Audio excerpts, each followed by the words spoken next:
ازيكم يا حبايبي؟ عاملين ايه؟ يا رب تكونوا بخير. كل سنة وانتم طيبين، ويا رب كده ينعاد عليكم الايام بكل خير. النهاردة ان شاء الله هنعمل الفراخ الحلوة دي بطريقة جميلة قوي قوي قوي، هتعجبك ان شاء الله. تنفع في العزومات باذن الله، او اول يوم رمضان تعمليها كده، بجد مبهرة وجميلة جدا. اول حاجة نجيب الكبة بتاعتنا، بصلاية كبيرة، 4 فصوص توم، فلفلاية حمراء وفلفلاية خضراء، ودي هتكون التتبيلة اللي هتبل بيها الفراخ. يبقى بصلاية كبيرة، 4 فصوص توم، فلفلاية حمراء وفلفلاية خضراء، نحطهم في الكبة بتاعتنا كده. كيس صلصة، أنا دايما بحب استخدم أكياس الصلصة بصراحة. كيس صلصة كده كامل. تمام. البهارات بقى عبارة عن ملح وفلفل وال7 بهارات، وبهارات فراخ، وقرفة وبابريكا، وكزبرة ناشفة، ومكعب مرق الدجاج. كل دول هنحطهم في الكبة زي ما انتوا شايفين كده. وانا ان شاء الله هحط لكم كل البهارات والحاجات دي كلها، المقادير في صندوق الوصف. ولو عجبكم الفيديو يا حبايبي، يا ريت كده لايك واشتراك في القناة عشان القناة تكبر بيكم بإذن الله.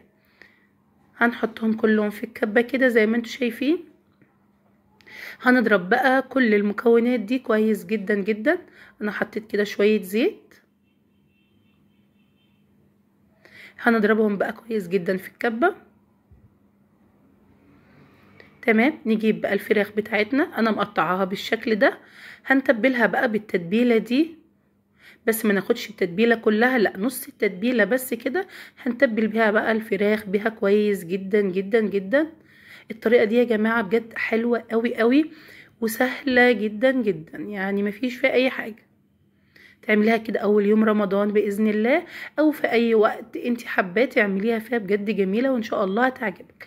هنتبلها كويس قوي قوي كده من كل مكان بقى، وتحت الجلد وفي كل مكان. تمام. هنسيبها بقى كده ايه على جنب، ويا ريت نسيبها شويه في التلاجة. جبت بقى دي بطاطس مقطعاها بالشكل ده. هنضيف بقى عليها شويه من التتبيله، ونقلبها كده مع التتبيله. البطاطس في الاخر بيبقى طعمها بصراحة يجنن، بتبقى حلوة قوي. حلوة جدا كده.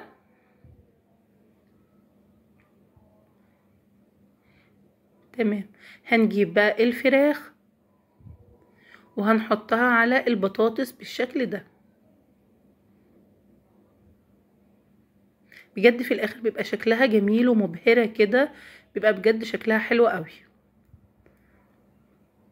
هنحط بقى بقية التتبيلة كلها على الفراخ. التتبيلة دي لوحدها اصلا جميلة قوي قوي. حلو جدا كده، حلو قوي. على الوش بقى كده ايه شوية زيت كده، شوية زيت مش كتير. شايفين بقى؟ شفتوا السهولة؟ اكتر من كده مفيش، مش هتاخد منك وقت خالص. ربع ساعة هتكون مخلصة كل حاجة. دي نص كوباية مية، ما تزودوش المية، لان كده كده كل حاجة بتنزل ميتها، والفراخ بتنزل ميتها وكل حاجة. هنغطيها بقى بورق فويل، هنحطها في الرف الاوسط، بتاخد بالظبط ساعة ونص كده، تكون مستوية وجميلة جدا. اول ما تستوي تشيلي من عليها الورق الفويل وتحمري وشها تحت الشواية. طلعت بالمنظر الروعة ده ما شاء الله، بجد جميلة جدا. انا عايزة اقولك ان الريحة كانت قلب البيت، حلوة قوي قوي قوي. جربوها وان شاء الله هتعجبكم. ولو لسه ما عملتيش لايك، يا ريت يا حبيبتي تعملي لايك. بجد شايفين منظرها جميل ازاي؟ حلوة قوي قوي، ومتحمرة وكده جميلة بسبب الخلطة.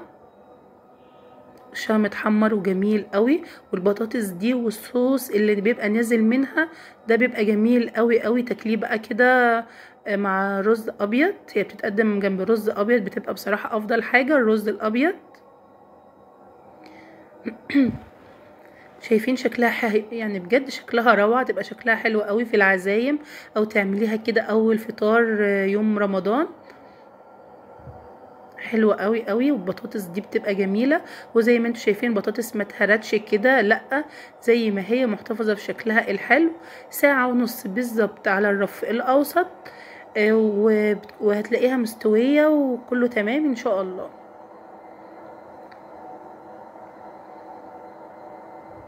حلوة قوي قوي كده، جميلة بجد. اتمنى فعلا ان انتوا تجربوها وتقولوا لي رأيكم، وانتظروني ان شاء الله في وصفات تانية كتير بإذن الله. شايفين حلوة ازاي؟ جميلة قوي قوي. ودي كانت وصفتنا للنهاردة. اتمنى ان هي يا حبايبي تعجبكم وتنال كده رضاكم بإذن الله. وألف هنا على قلوبكم، واشوفكم ان شاء الله على خير.